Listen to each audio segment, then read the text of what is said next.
Alam mo tol, minsan pag naririnig ko yung salitang corruption, parang normal na lang, di ba?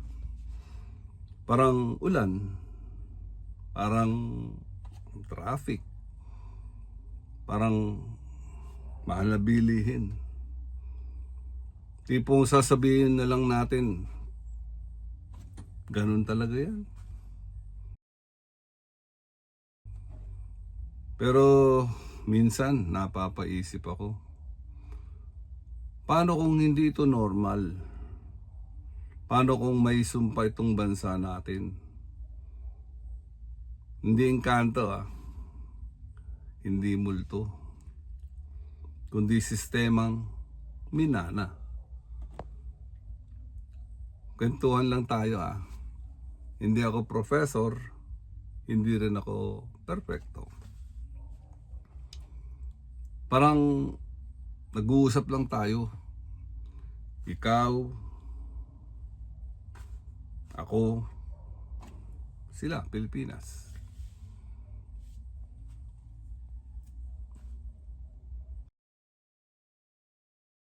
Bago dumating ang mga Kastila, may sistema na tayo. May barangay, may datu, may raha. Hindi perpekto, pero may isang mahalagang bagay noon. Pag abusado ang pinuno, pwede mo silang iwanan. Simple lang ang buhay. Walang posisyon na panghabang buhay. Walang kahit magnanakaw ka, ikaw pa rin ang uupo. Walang ganun. Meron silang hiya, may takot sa tao. Hindi uso ang wala kang magagawa kasi kami nasa pwesto.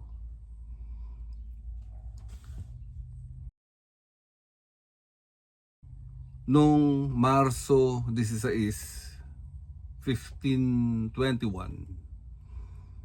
dumating si Magellan.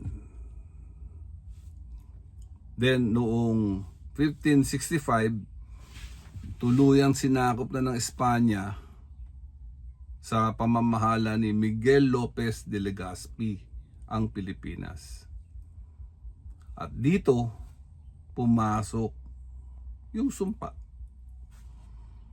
Hindi sumpang may kulam Hindi yung sumpang may desal. Kundi yung sumpang ganito ang aral. Pag may kapangyarihan ka, may karapatan kang mang-abuso.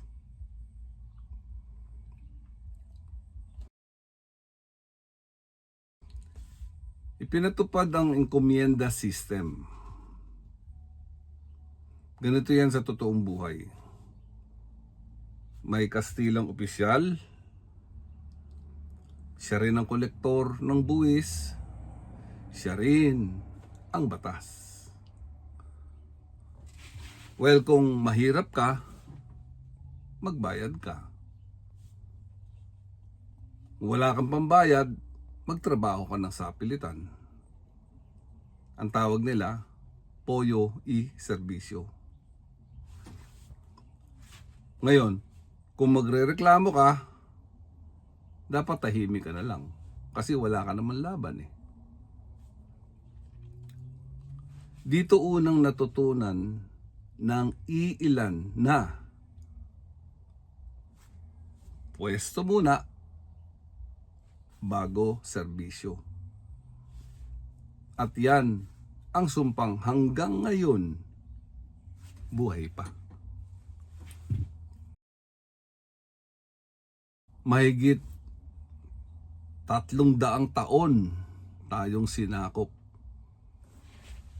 Oo, may mabubuting pare. Dami. La Father. Thank you, Father. Pero may mga praile na merong lupa, may baril, may impluensya. Kahit abusado, hindi mo pwedeng galawin. Dito na sana yung Pilipino na may taong banal sa papel. Pero, walang iya sa gawa. At kapag tinatanong mo sila,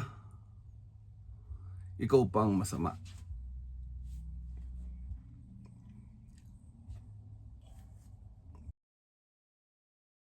Pinanganak si Dr. Jose Rizal June 19, 1861. Hindi siya nag-alsa, hindi siya nagbaril. Meaning walang ginamit na baril. Nagsulat siya. Sinulat niya Noli Me Tangere, 1887. Dito siya ipinakita niya yung abusadong pari, bulok na gobyerno, tahimik na mamamayan.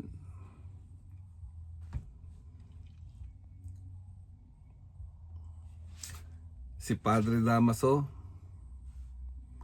hindi katang-isip lang yan. Simbolo yan ng hindi mo ako pwedeng galawin. Yan ang sinasabi. El Filibusterismo, another na libro ni Jose Rizal, 1891. Mas madilim, mas galit, talagang nag-aaklas. Parang sinasabi ni Rizal, kapag hindi nagbago ang sistema, pati mabuting tao masisira. Babalayan, tol, hindi kwento.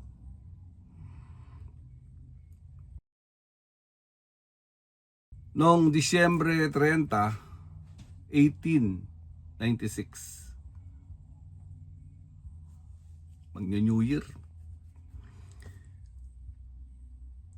regalo ng mga Kastila, binaril nila si Jose Rizal sa Bagong Bayan. At sa araw na yon, pinatunayan ng sistema na mas mahalaga ang kapangyarihan kaysa katotohanan.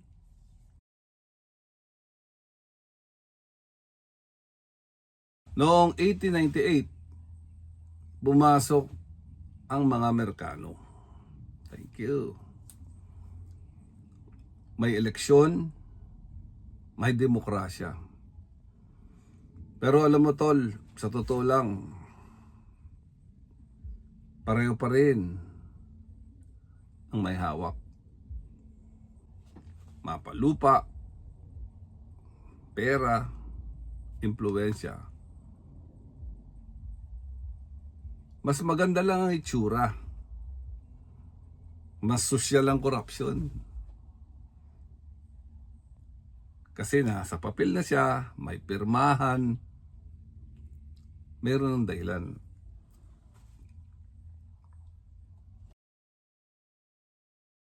Noong July 4, 1946, malaya na raw tayo. Siguro malaya ang bandera, hindi ang sistema. Quote and quote. Political dynasties ang umusbong. Palakasan, yun ang nanatili. Nagpalit lang ng amo. Pilipino na ngayon ang nang-api sa kapwa niya Pilipino.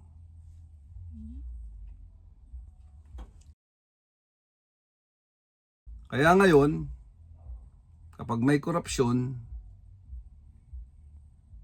sabihin natin, ganun talaga.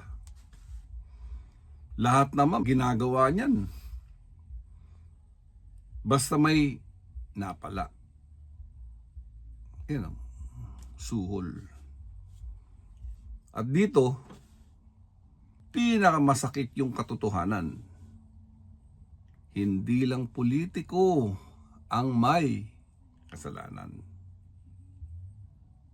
Damay na tayo. Sa katahimikan, sa pagtanggap, sa paglimot.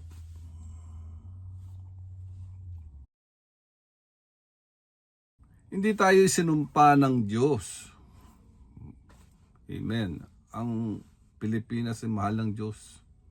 Hindi rin tayo minamalas. Tinuruan lang tayo ng maling sistema. At ang sumpa, nababasag yan. Kapag naalala mo ang kasaysayan, pag tumigil ka sa okay na yan. At kapag hindi mo na ibinenta ang konsensya mo,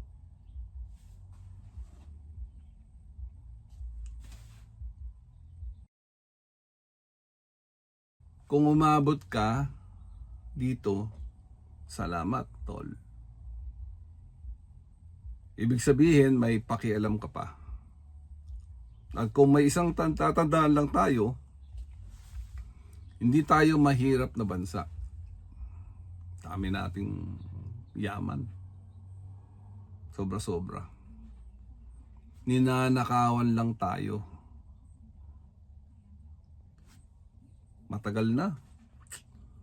Paulit-ulit. Ngayon sinasanay lang tayo.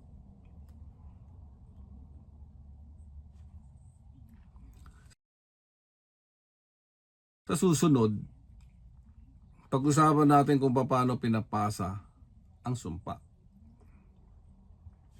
Mula sa tatay, papunta sa anak, papunta sa apo, hanggang sa balota. Hanggang sa susunod na kwentuhan. Salamat all. Ako si Noli para sa God Bless Philippines.